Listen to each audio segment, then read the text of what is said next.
peux vérifier les fraises? Ok. Je mélange? Ouais, s'il te plaît. Ouais. Ah, ça.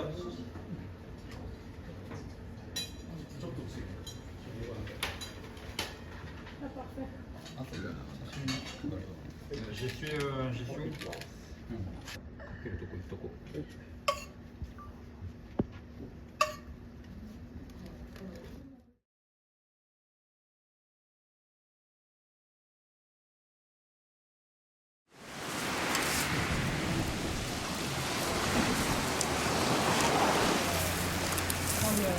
Sur la roche.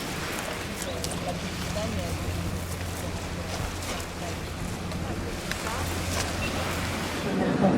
Voilà.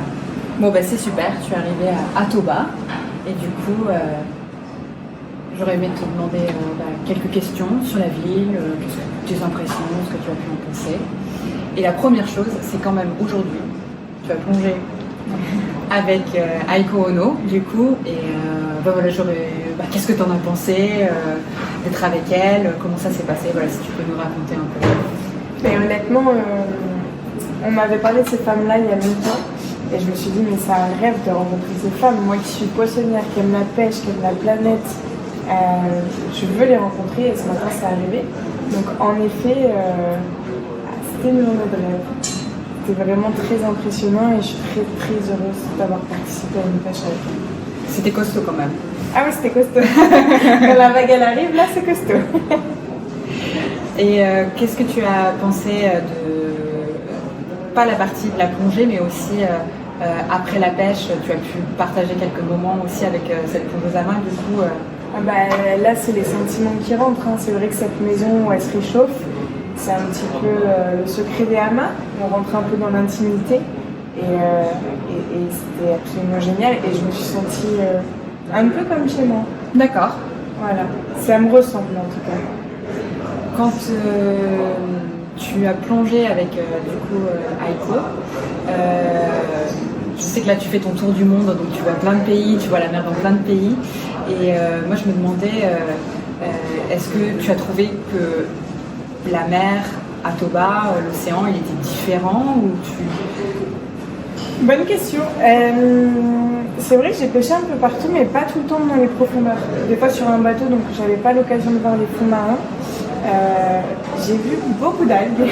Beaucoup d'algues à Toba? Ouais. Ah oui, d'accord. Ouais. M'ont stoppé dans mon chemin. Donc il y a beaucoup d'algues et l'eau était plutôt agréable ce matin, donc chouette. D'accord.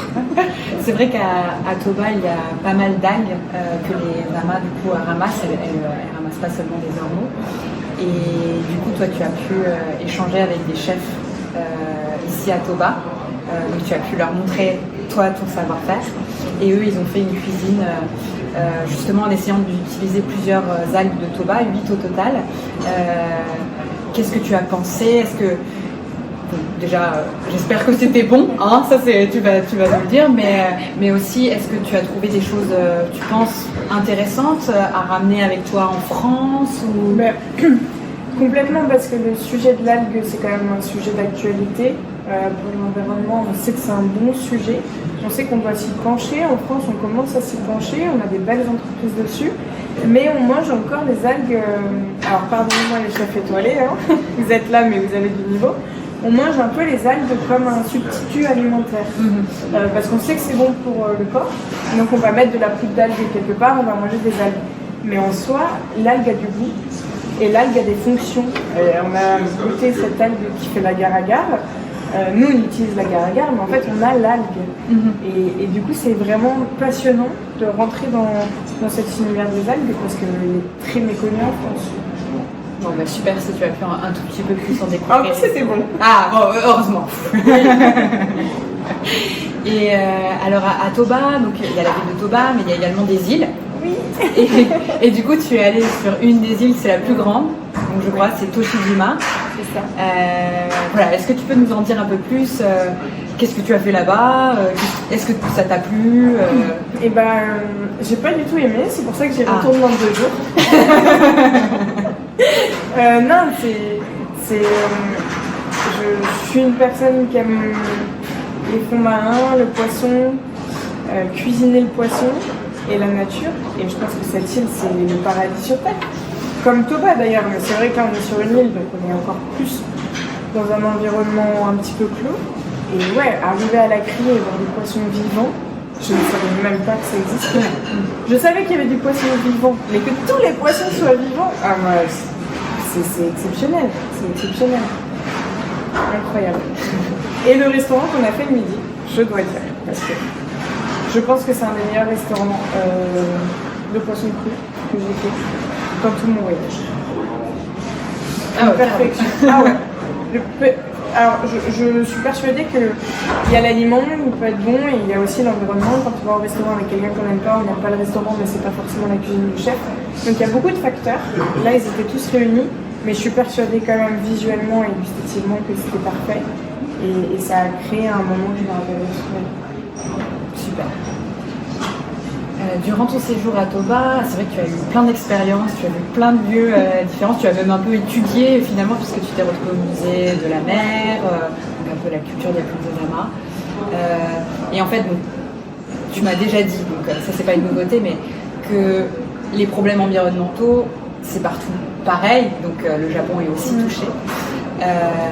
Et ici à Toba, c'est vrai qu'on a la chance d'être dans un lieu où en fait il y a deux courants marins qui se mélangent, donc la diversité marine est assez intéressante, mais tu as vu les chercheurs voilà, qui nous ont fait part un peu d'un prognostic quand même pour nous dire que les choses changent.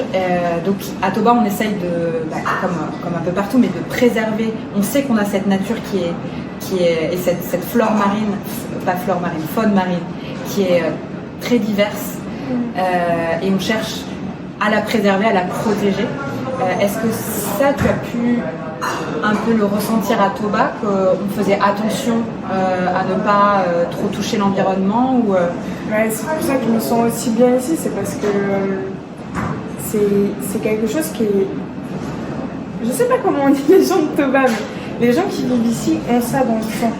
C'est pas une obligation, on fait pas ça pour l'argent, on fait pas ça pour les médias, on vit avec la nature. J'ai eu la chance de rencontrer d'autres communautés dans d'autres pays qui font la même chose. Et oui, en effet, le constat, c'est qu'il faut qu'on se protège. Vous faites les choses très bien, mais malheureusement, il y a la mer des autres qui arrive et il y a le réchauffement climatique.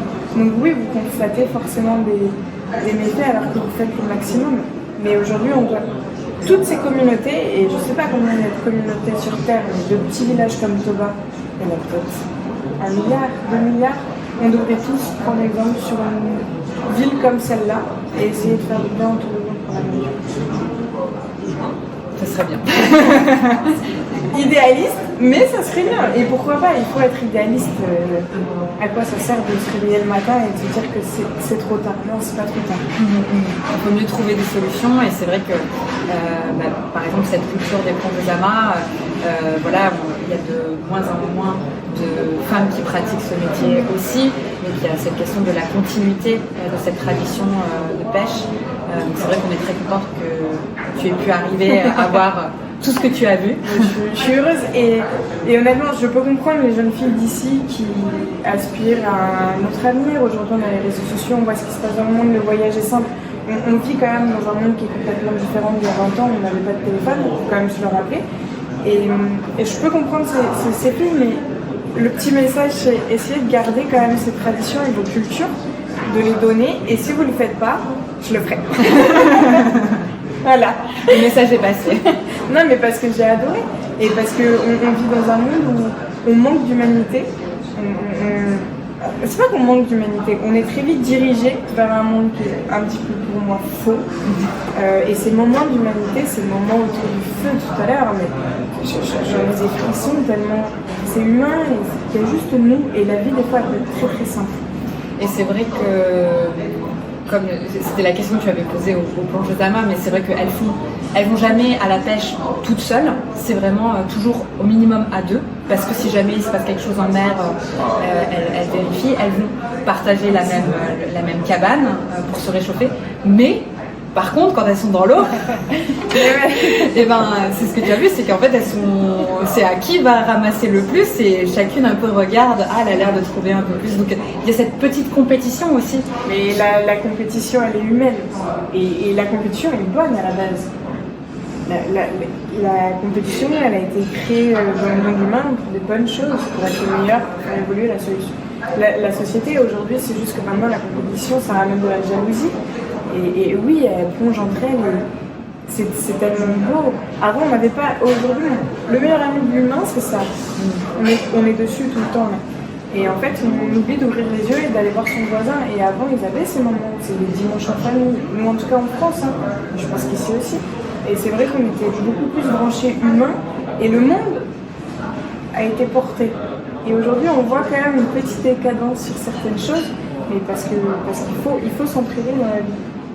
Tout en ayant cette petite fierté. Et la fierté, c'est humain. Il faut pas en avoir honte. Tu verras, peut-être si tu retournes à Toshijima, donc ça on t'en a pas encore parlé, mais il y a un système... Tu vas avoir un petit scoop. Voilà, non, tu vas avoir un petit scoop, parce que au Japon, c'est la seule île où ce système perdure encore, qui s'appelle Neiyako Saido. Donc en fait, c'est un système où, dans les familles de pêcheurs, en fait, des jeunes enfants, donc surtout des hommes au Japon, qui aspirent à devenir pêcheurs, et ben quand ils ont de 16 à 25 ans, ils vont dormir le soir, se retrouver dans une maison un peu d'un garant, un peu d'un tuteur, donc qui n'est pas leur famille biologique. Et ils vont apprendre, grâce à ce tuteur, un peu tout ce qui est tradition de pêche. Et puis comme c'est pas le père ou la mère et c'est l'adolescence, tu sais, où tu es un peu en phase, pas forcément en phase justement avec tes parents, mais du coup ce tuteur il va un peu devenir le compagnon, celui qui va accompagner et dans la vie personnelle, mais aussi lui apprendre sur le tas son savoir-faire. Donc ça c'est assez unique, il n'y a que à Toshijima, et ce système perdure encore, là. Il est en baisse de vitesse, mais pour moi ça illustre assez bien ici, dans cette région, l'aspect communauté qui est très fort, solidaire en fait, pour faire perdurer la tradition. Mais ça me fait complètement penser à la Nouvelle-Zélande, aux Maoris, que j'ai eu la chance de rencontrer, et la communauté est bonne. La communauté est bonne. On doit vivre en communauté. Surtout quand on est... Je dirais pas une bêtise, mais c'est une meilleure sur Terre. Si on ne crée pas des groupes et des communautés, ça sert à quoi? Aujourd'hui, on éclate tout par problème de religion, puis on ne va pas rentrer dans ces sujets-là, mais oui, sur cette île-là, mais qui continue, et que les jeunes y aillent. Je pense que c'est la meilleure des écoles, déjà, c'est l'école des anciens. Soyons clairs. Moi, c'est les anciens qui m'ont appris à travailler, et si j'ai les mofs, et honnêtement, je le sais, c'est les anciens qui m'ont donné ce qu'ils avaient à me donner, et je l'ai remanié à mon sens, mais il faut écouter les anciens et créer des communautés, c'est très important. Super. Ouais. Est-ce que si tu as des amis ou la famille qui comptent venir à Toba, tu aurais, parce que, voilà, comme tu as un peu fait le tour, tu aurais des endroits qui t'ont marqué un peu plus, où tu vas dire là il faut vraiment, pourquoi pas aller voir cette vue-là, ou des choses qui t'ont marqué en particulier. Vous m'avez fait un programme absolument parfait. Tout ce que je fais, c'est génial. Et l'accueil des gens est si chaleureux. C'est pas je suis accueillie comme une meilleure ouvrière de France et voir ou quoi. C'est à chaque fois je repars avec un petit peu de chaque personne. Et ça, c'est hyper humain et c'est hyper agréable. Donc oui, venir à Toba, et je pense pas venir 4 jours comme un touriste, mais venir 4 jours comme quelqu'un qui vit à Toba. Et essayer de comprendre la population sur place. Et je pense que c'est comme ça que vous enlevez les barrières aussi ici. Oui, que vraiment essayer de comprendre qu'est-ce que c'est la vie de tous les jours ici, des gens qui habitent sur l'île. Moi, je ne comprends pas le voyage touristique. Je ne comprends pas les gens qui voyagent pour faire le touriste là. Non, si tu voyages, c'est pour apprendre qui est la population, quelles sont les cultures, qu'est-ce qu'ils aiment manger, comment ils dorment. C'est ça le voyage. Le voyage, c'est pas juste une cascade, une vue ou prendre l'avion. Le voyage, c'est... Comme ce matin, moi j'ai un marmot vivant, quoi. Voilà. Ça, c'est sûr que c'est peut-être quelque chose que tu as vu qu'à Toba pour le moment. Ça. Et je sais pas si je le ferai ailleurs, tellement c'était le meilleur moment de ma vie, je vais le garder comme ça. Et t'étais là. C'est vrai que j'ai témoigné. Et ouais, et le voyage, pour moi, le voyage, c'est la population qui fait voyager. On a tellement des cultures différentes entre le Japon et la France. On voit la différence. Les femmes à main me demandent comment c'est en France. Les chefs me disent ah mais tiens sashimi fraise. Il faut voyager par des cultures et non pas juste pour aller voir une tour Eiffel ou la skyline de Tokyo. Et comme tu dis, je pense qu'il est très important, c'est certes il y a la découverte dans le voyage, mais il y a l'échange. Il y a vraiment ressentir le lien avec les personnes sur place, les personnes qui habitent dans cette région. Et c'est vrai que ici, dans cette région, donc Toba et la péninsule, dans l'histoire du Japon, en fait, c'était le nom même de Toba en japonais, ça vient de Tomari-ura, c'est le rivage ou Samar, parce que c'était entre deux routes difficiles pour les navigateurs. Et du coup, ils attendaient les eaux tranquilles, ils s'arrêtaient à Toba, et ils se disaient ah, là c'est bon, le vent est bon, allez c'est parti, on va jusqu'à Edo. Comme quoi la nature fait bien les choses. Et du coup, c'est vrai que dans cette région, il y a cette culture de l'hospitalité qui est assez importante, mais aussi un peu cette curiosité, ce côté sens de l'échange, de découvrir, d'ouverture sur l'autre. Et du coup, le choc culturel qu'on a pu avoir avec la session de sashimi, c'était un moment un peu magique pour les gens de Toba aussi. Bien sûr, mais tu sais, quand je suis partie, quand j'ai commencé ce voyage, je pensais pas que l'humain m'affecterait. Je me suis dit, bon, je vais voyager, découvrir des poissons. Et l'humain, il est beau. Quand on me dit que la Terre, que les gens sont égoïstes, non. Arrive avec un sourire et t'es bien accueilli. Et à Toba, il n'y a presque même pas besoin de sourire pour être accueillant. C'est vraiment trop cool. C'est très gentil. Mais c'est la vérité. C'est vrai qu'à Toba et au Japon, de façon générale, c'est vrai que les émotions, d'exprimer ses émotions, ses sentiments, c'est quelque chose de très important, même dans le milieu professionnel. Donc ça déborde, l'humain déborde beaucoup dans son travail au quotidien. Et on connaît la France, hein. Les Français par contre, on est plus dans la culture de l'opinion, le débat. C'est le débat, mais c'est juste pas la même chose. Ici, en France, on va donner de l'accueil, on va donner, mais pour quelque chose. Il y aura forcément quelque chose derrière. Ici, on donne quelque chose qui est invisible, mais on transmet une image et on la capte. Et dans nos campagnes françaises, c'est la même chose. C'est vrai. Dans les vraies campagnes françaises, il y a quand même des régions en France qui sont magnifiques où les gens donnent encore. Donnent sans attendre en retour en fait. C'est tellement naturel que quand on parle, il faut on voit que c'est sincère, on voit que c'est authentique. Il faut donner des sentiments, il faut parler de ce qu'on a envie de parler sans les artifices. Et ça crée des moments magiques. On en a encore un peu.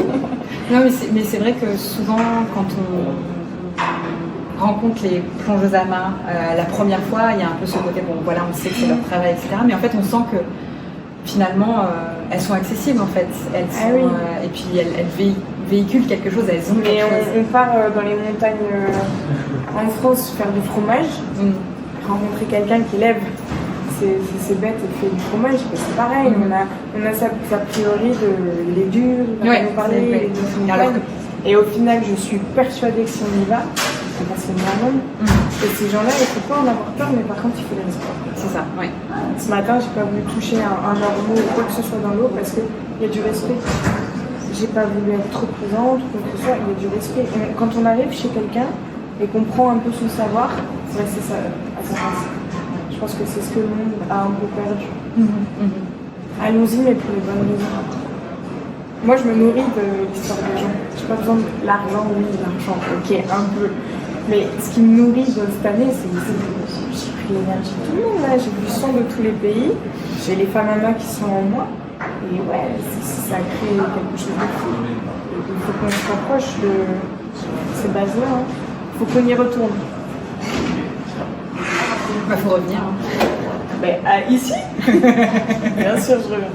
Déjà, proposition du maire, du chef, décembre, janvier, il me semble, si je ne me trompe pas, il y a les concombres de mer. Donc vous allez me revoir. Bon, ça nous fait super plaisir en tout cas que tu aies fait tous les déplacements. Et puis merci à tous les habitants. Quand je suis arrivée, je me suis dit je veux vivre comme un peu une fille d'ici. Et je repars avec le cœur d'une fille d'ici, je pense. En tout cas, j'ai envie de rêver. C'est l'essentiel. Oui. Merci beaucoup. Merci.